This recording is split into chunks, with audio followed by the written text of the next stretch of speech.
mbégte la ñuy am jàkkaarloog yéen fii ci seen chaîne Dakar 24 am mbégte bu baax a baax dikkaat ak yéen ci seen émission bi nga xamante ni moom moo di face à la crise ñaare ñu si jox parole ñenn ñi nga xamante ni ñu ngi ci ay domaines yoo xamante ni wute nañ fii ci réew mi. tey jii nag ñuy def un peu entorse à la loi parce que daawoon ngeen ñu seetaan ñuy wax lu bëri ci politique waaye bi yoon beneen politique la ñu wax mais bi yoon politique sportive parce que bokk na ci li nga xam ne day doxal réew yi bu baax a baax bi yoon nag ñu am mbégte bu baax a baax di ci dalal benn ci acteur boo xamante ni mu ngi ciy yëngatu bu baax a baax di wéyoo ci turu Ousmane Iyane Thiam Ousmane am nañ mbégte bu baax a baax di la dalal ci émission face à la crise ci Dakar 24. Merci beaucoup. maa ngi leen di gërëm ci invitation bi di nuyu vraiment tous les téléspectateurs de Dakar 24. En face d'un sportif manager sportif alors comme ni may tooñee parfois yenn sportifs yi nekk ci télé yi naan leen vous êtes des sportifs qui ne pratiquent pas mbaa bokkoo ci yooyu yow. non man moom vraiment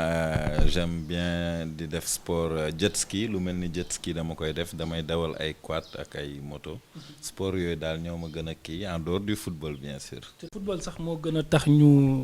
daal di lay seet si ngir waxtaan ci li nga xamante ni moom mooy football bi par rapport ak contexte bi nga xamante ni moom lañ nekk marqué par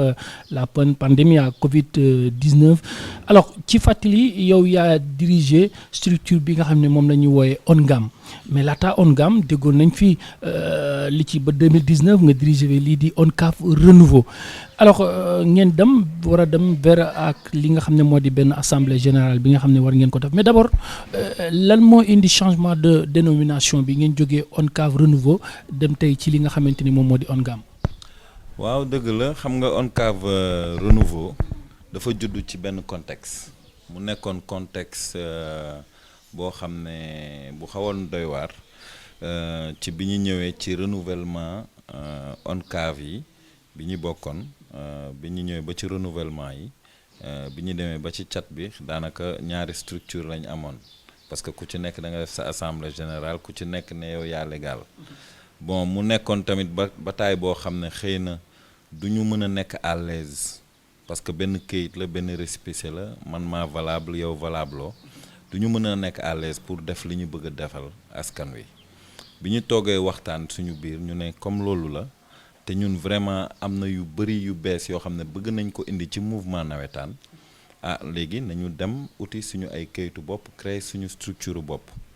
ku ne xam na ne nawetaan daanaka activité de vacances la ñu wax mais nawetaan du football kese looloo indi ñu ne activité de masse parce que ñun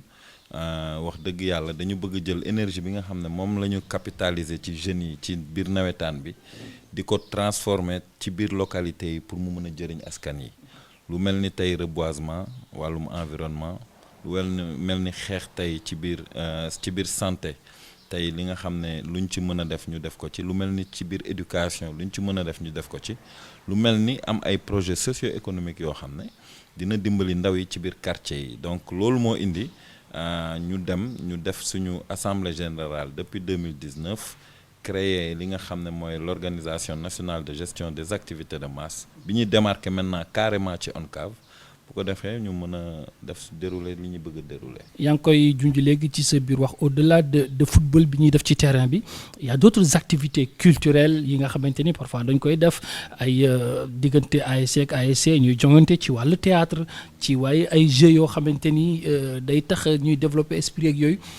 sauf que léegi bu ma waxul sax ne ñàkkul rarement nga koy gis léegi li gën a fës mooy match yi ñu am ci terrain bi rarement nga dem ci au moment yi ñuy joué nawetaan ñu gis aspect culturel bi di ci feeñ ak yooyu lu tax c'est parce que yéen ñi nekk njiit diriger mbir yi yéen a bàyyiwul xel loolu bu baax a baax wala dessus bi li nga xam ne moom moo di sport bi ci biir terrain bi moom moo ko jël. waaw xam nga sport moom football laay wax d'abord dëkk bu ne am na sport bu mu bëgg. Sénégal football ak làmb mooy seeni sport favori waaw donc nawetaan ci football la basé wu mais nag comme football bi moo doon indi koom moo doon dajal nit ñi loolu moo indi woon ba ci biir bi ñu nekkee ci structure bi ñu nekkoon looloo indi woon ñu dem ba néewal doole li nga xam ne tey mooy culture bi néewal doole li nga xam mooy environnement bi parce que lu foofu boo fa duggee rek tu fais du vrai bénévolat parce que foofu amul ressources yu génn amagul bokk donc loolu moo indi dem nit ñi focaliser wu ci football bi pour mën a jaay billet bu ñu amee xaalis ñu séddoo ñun nag ñu ne comme ñun nawetaan bénévolat moo ñu ci dugal te ci loolu la ñu dox moo tax ñun action yi ñu njëkk def boo seetee ren bi ñu demee Kolda suñu phase nationale yi pendant les vacances daaw ci les vacances de décembre bi ñu demee foofu di def suñu phase nationale dañoo wër école yi samp fa ay garab ba pare organiser waykat yi nekk ci biir localité ba ñu def de l'art urbain ñu organiser leen ba ñu mën a exprimer wu utal leen benn plateau ci stade bi ñu def fa concert bu mag Dip Doundou Guiss nekk un chanteur urbain très connu moom it ñëw clôturer ko te loolu retour yu ñu ci am macha allah donc ay action yu mel noonu daal moo tax ñu ne nañu def suñu yëfu bopp pour mën a développer culture bi mën a développer action environnementale yi ak socio-économique yi donc looloo indi sooxe bi tey ci biir nawetaan bi ngay gis football te am na yeneen léegi ñun bëgg nañ def basket playground yi daan am nga xam ne ñun ci loolu lañ màgg xam basket ci quartier yeeg yooyu organiser quartier yi ñu def ay compétition de basket bëgg nañu def des compétitions de judo daaw dem nañu Mbàkke waxtaan nañ foofu ak ay dojo nit ñi ñu gis jeunes yoo xam ne loolu moo leen intéressé ñu ne ñun bu ñu mënoon am ay compétition de quartier comme ni ngeen koy defee ci football bi ñun dañuy jël te boobaa amul fay amul dara c'est du bénévolat bëgg nañ sax dugal li nga xam ne mooy sportu pétanque mu nekk sportu boule boo xam ne c'est des sports olympiques tey ñi ngi koy def ci yenn quartier yu bëri mais ñun ñi yor nawetaan waroon ko organiser duñ ko organiser parce que li ñu intéressé woon rek mooy maanaam fi nga xam ne fa la koom bi di jógee moo tax ñu ne léegi yu mel noonu yëpp incha allah dañ koy dugal ça veut pas dire que dañuy suppléer fédération yi organiser yooyu non mais ñun dañ leen di dimbali ñoom parce que ñun dañu organiser au niveau amateur bu ko defee talent yi génn foofu nag ëllëg mën nañ dem nekk ay professionnels voilà. Tout à fait alors li ngay wax ni yëpp day tendre à raffermir les liens cohésion sociale bi gën ko dëgër muy li ñuy wax souvent sax sport li mu war a mën a dajale ci askan ci àdduna amul lenn lu ko mën a def sauf que fii Sénégal dama ci xaw a gis paradoxe parce que tey jii yéen rek bu ñu ko xoolee seen biir gis nañ fi ONCAV fait yéen ngeen créé fi seen ONCAV renouveau tey jii yéen a ngi ci li nga xam ne moo ONCAV gis nañ seen jàppal bàyyante yi nga xamante ni presque actualité wala na fii ci Sénégal jëm ci li nga xamante ni moom moo di organisation nawetaan yi est-ce que paradoxe amul foofu bu ñu gisee ne football dafa war a raffermir les liens boole nit ñi ak yooyu c'est quoi donc le problème. waaw mooy problème bi ma la wax rek mooy premier bi rek mooy problème mu xaalis mooy njëkk ñëw tout le temps parce que bu fekkee ne dirigeants yi nekk ci kaw a kaw xam nga nawetaan pyramide la pyramide bi ni muy demee dañu foog ne force bi doole bi ci kaw la ne mais force bi nekkul ci kaw force bi ci suuf la ne ndax ASC bu existé wul. ñun duñu exister c'est impossible parce que ñun ay ASC ñoo ñu délégué dama lay jox benn exemple ndaw tey li indi lii ci mouvement nawetaan bi yëpp c'est parce que dañoo dem renouvellement démocratie bi nga xam ne tey ñu ne loolu mooy charme nawetaan parce que nawetaan pour nga nekk président ASC il faut nga am majorité pour nga nekk délégué ASC il faut que majorité bi votel la donc boo jógee ASC bi boo demee ci comité directeur zone bi sax pour nga jóge fa dem ci département bi loo fa war a jël rek majorité moo ko war a indi bi ñu ñëwee ba ki nga xam ne tey mooy président ONCAV tey di Amadou Kane bi ñu ñëwee ba war a def suñu renouvellement au niveau de l'ODCAV de Dakar ñu defar comité directeur zone yëpp pare seeni assemblée générale ñu superviser ko valider ko ba defar comité directeur de 45 personnes ci veille comité directeur bi mu wootee réunion moom pour defar bureau ñun ñu wootee réunion on était 33 délégués lui il avait 13 délégués xam nga loolu mooy minorité bu wóor lan moo xew à 22h mu génnee kayit ne aj naa en tant que président ONCAV aj naa renouvellement wu Dakar pendant 45 jours kenn waxu ci léegi yooyu bu ñu ko bàyyee mooy indi lii parce que tey normalement moom bu demee ba démocratie jëlee ko fi dafa waroon dem xam ne démocratie moo ko fi jëlee amatul majorité wala boog ci li muy woon nit ñi wuyootuñ ko ci waaye forcé dajale benn comité directeur obsolète à Dakar pour suspendre ci le président de l'ORCAV de Dakar Khalifa Diakhaté suspendre ci président Babacar Gueye suspendre ci le président de l'ODCAV de Dakar président Ababacar Ly waa léegi loolu yëpp bu amee ñu dajale comité directeur boo xam ne mandat am jeex na nguur gi mi ngi fi nguur gi nga xam ne moo war a surveiller association yi ak texte yi mi ngi fi fédération sénégalaise de football bi nga xam ne tey moom fa la ONCAV affilié ñu obligé ko mu ONCAV engagé wu ci respecter ay texam ak léppam nga xam ne am na droit de regard am na droit audit ko am na droit léppam mi ngi fi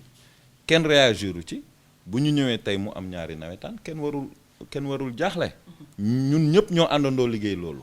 léegi nag liñ may wax mooy kenn mësumaa wax bàyyil nag ñun kenn mësuñoo wax bàyyil yéen a ngi ci dëgg li ngeen di xeex dëgg la fexe leen ngeen am seen structure bopp xeex nañu def nañu ay activités yoo xam ne suñu ay poche lañ jël def ko ci cotiser def ko ci ñu dem di daje di lekk xeer di fanaan ci mbedd mi ñu koy def pour l'amour de la jeunesse sénégalaise ba tey yàlla sant yàlla parce que tey jot nañ suñu récépissé donc pour wax ne ma ci remercier le ministre Aly Ngouille Ndiaye au passage pour wax ne nguur tey am na lu ñu wóoloo parce que gis nañ ñu def maintenant li ñuy wax mooy yeggali leen xëy na ASC yëpp fekk si leen donc on va continuer de toute façon lii xew démb moo nar a xewaat foofu ëllëg parce que ku bëgg toog éternellement di nga jàkkaarloog nit ñi te nit ñi duñ ko nangu donc loolu moo indi jaxase bi jiixi jaaxa bi mais du leneen te je pense que ne nawetaan ñun ñëpp benn famille la ñu tey ki nekk ONGAM ak ki nekk ONCAV ñun ñëpp nous sommes des dirigeants du mouvement nawetaan te bés dina ñëw ASC yi nga gis tey mu affilié ONGAM wala mu affilié ONCAV bu ko neexee mu ne tey affilié tuma ONCAV maa ngi dem affilié ji ONGAM ils sont libres mais nit ñi xamuñu loolu dañuy jàpp ne ONCAV moo leen téye ONCAV téyewul kenn tey président ASC bu ko neex mu xëy ne léegi ONGAM de lu may won neex na ma xaaral ma dem affilié wu ci ñoom pour bokk ci li ñuy def loolu mooy la liberté des choses peut-être nguur noonu la ko bëggee woon maintenant libre aux ASC ñu dem fi leen gënal ak fi ñu sentir ne am na démocratie ak am na dal ak retombées financières yi war a ñëw ci ñoom dina yegsi ci ñoom. effectivement alors bu ñu desee ci ASC yi parce que gis nañ ne ñu ngi ci nawetaanu ren bi dafa tombé contexte bu particulier alors pas plus tard qu'avant-hier génne nañ beneen circulaire bu bees ministère de l'intérieur di aaye tout ce qui est rassemblement le port obligatoire des masques parce que gis nañ ne propagation bi mu ngi gën a jël ascension te gis nañ ne souvent yéen seen activité sportive yi day drainer des foules alors contexte bi yéen ci ban réflexion ngeen ne vous êtes pour wala contre la tenue de ces activités wala carrément da ngeen di suspendre lépp loo xamante ni dafa jëm ci wàllum nawetaan ren. waaw xam nga première chose ñun dëgg la ñoo moom suñu bopp nous sommes indépendants affilié wuñu fédération loolu la ñu bëgg nag affilié fa mais bu ñu demee ba instance faîtière football ne annulé naa samay compétition yëpp defe naa ne loolu tëral na wax ji mënuñu leneen lu dul topp loolu. par discipline bu ñu demee ba état du Sénégal génnee ay këyit ne rassemblement bëgguma ko ñun dañu obligé topp loolu ñëpp sax ñoo koy topp ñeneen ñi dañuy waxi peut-être ñu football wala duñ football mais loolu waxi caaxaan la rek mooy Amadou Kane mi génn ci télé bi di wax ne peut-être ñu football wala ñu ngi ci disposition yi ñu ngi xaar nanga loolu yëpp waxi caaxaan la moo la gën a xam ne amul benn sous-préfet ci Sénégal bu nar a autoriser un seul match dans un village ou quelque part dans le Sénégal pour nga football ko moo la gën a xam loolu mais da koy def peut-être pour leneen loolu moom moo xam mais en tout cas fédération bu waxee nguur wax ñun mënuñu lu plié wu ci loolu léegi nag bi feebar bi commencé dañuy dajale woon suñu ay koppar ba mat 2 millions ñu dem jënd ay bagages ay gel antiseptique dem yóbbul ko le ministre des sports Matar Ba bi nekk suñu ministre de tutelle numéro 1 moom mu jël ko jox ko ministère de la santé loolu mooy premier acte bi nga xam ne président ASC yi bokk ONGAM def nañ ko bi ñu jugee ci loolu ci biir ASC yi tey mën naa la yónnee vidéo yu dul jeex yoo xam ne ay dispositifs de lavage des mains dañ koo créer ci seen biir quartier yi ci biir école yi ci biir buntu jumaa yi fu ne donc loolu jeunes yi nekk ci biir ASC yi ñoo def loolu donc ñu ngi contribuer ci xeex bi na lu ëpp loolu sax dañoo dem ba intégrer li nga xam ne mooy comité départementaux yi ak régionaux yi ci biir Sénégal yi nga xam ne ñoom ñooy xeex feebar bi mais néanmoins tamit bind nañu en tant que structure nationale bind nañu structure de base yi pour ne leen lan ngeen xalaat ne moom la ñu war a dolli wala lan la ñu war a def recueillir nañ loolu yëpp Inchallah le 22 juillet le 22 août bi on a notre assemblée générale ordinaire que nous allons faire ici à Dakar avec le respect des gestes barrières avec la distanciation physique 1 mètre par chaise takk sa masque ñu toog ñu évaluer loolu dérouler waat benn feuille de route parce que tey la Sénégal gën a soxla ay ndawam tey jii ñu toll nii bu doon nawetaan am na doole dëgg nawetaan bi ñuy wax bu doon kuy taxaw naan man maay président nawetaan am nga maîtrise ci ASC yi dëgg tey nga ko war a wane parce que tey ñëpp gis nañ ne feebar bi ñu ne mi ngi jaar ci ndaw yi di jàpp mag ñi te suñu mag ñi di dem amal nañ ñu njëriñ de ndax ñoo ñu doon ñaanal ñoo ñu xamal ñoo ñu wax lan mooy àddina fi ñu toog lañ daan toog di régler problème yi kon bu ñu demee ba nit yu mel noonu feebar bi di jaar ci ñun ndaw yi di leen di yegg ci ñoom defe naa ne tey la ñu war a gën a mobiliser wu moo tax incha allah le 22 dañoo bëgg toog waxtaan xool lan lañ mën a def lu gën a concret en dehors de même de la sensibilisation ay actions yu dëgër yoo xam ne vraiment ku ci nekk sa localité de manière individuelle di nga ko mën a def pour contribuer réellement à ce que feebar bi dem tey match bi daanaka jeex na parce que tey bu ñu demee ba xam ne feebar bi mënulul ndaw yi lu bari mais mi ngi laal mag yi defe naa ne am na foo xam ne war nañ ko fa mën a jaar pour daan ko te loolu dinañ ci waxtaan incha allah le 22 yéen boo leen ñëwee boo leen fa jógee di ngeen am une feuille de route claire de li ñu bëgg a def incha allah. alors nawetaan ak violence daanaka ça fait des années ñu ngi ciy wax mais à chaque fois les choses se répètent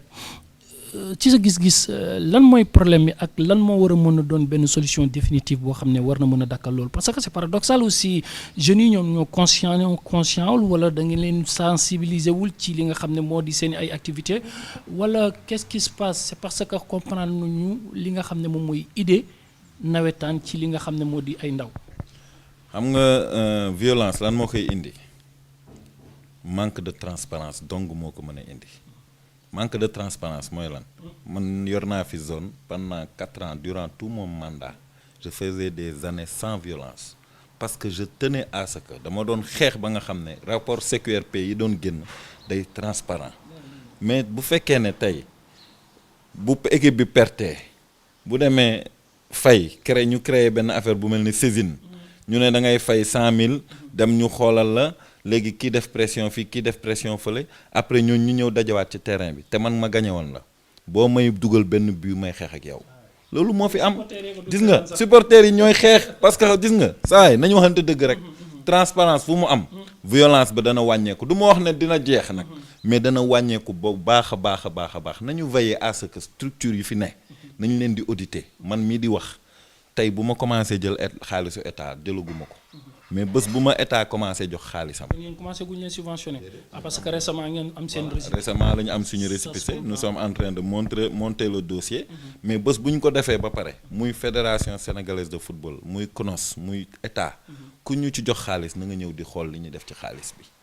parce que loolu rek moo mën a tax nit ñi di def lu normal tant que loolu amul ñu xool association yi nu ñu doxal seen biir dina violence dina am. bëgg toog ci pouvoir bi pendant 100 ans dina am. Tout à fait. Alors Ousmane Yane Thiam ñu ngi lay gërëm di la sant peut-être ñu jox la kàddu gi yaa ngi jox Sénégalais peut-être rendez-vous le 22 ci seen assemblée générale ordinaire bi ngeen war a def. maa ngi leen di gërëm di leen sant di woo sama moromu ndaw yi ne leen suñu mag ñi ñu nekkal ñooy suñu àddina ñooy suñu lépp ngala nañ leen sàmm lu yomb lañ leen di sàmmee nañu commencé rek kuy ciy génn. na jël benn masque mu takk ko dëgg la tàng na boo takkee masque bi di nga tàng ak yooyu mais booy génn sa kër takkal masque bi boo ñëwee fóotal ça te prend 1 minute bu ko defee loolu rek buñ ci commencé loolu rek mu ñu dëgër ci taxaw ci xëy na fii ak 2-3 semaines incha allah affaire bi dina wàññi lu bëri kon gars yi ngalla maa ngi leen di ñaan yéen sama naataango yi takk leen masque yi ngir ñu aar suñu mag ñi ñu nekkal wasalaam. Tout à fait. Un message venant d'un jeune et qui tend vers la jeunesse en général. Gërëm leen sant leen mu doon Iyane Ousmane Iyane Thiam moom mooy président bu ONCAV yore dénomination bu bees bi jóge ci ONCAV Renouveau ñëw ci ONGAM gërëm ko sant ko mu doon numéro spécial bu seen émission face à la crise gërëm leen sant leen gërëm également ñi nga xamante ni ñu ngi doon seetaan émission bi di fàttali ne dina jàll également ci seen chaîne Leral TV canal 33 ci TNT bi di gërëm ñi nga xamante ni ñoom ñoo jàppoon à la bonne préparation et réalisation de ce nouveau numéro 2 en ligne bi nga xam ne mu ngi leen jox rendez-vous prochainement avec un autre invité d'ici là comme ni ma koy waxee l'information continue sur Dakar 24 merci beaucoup.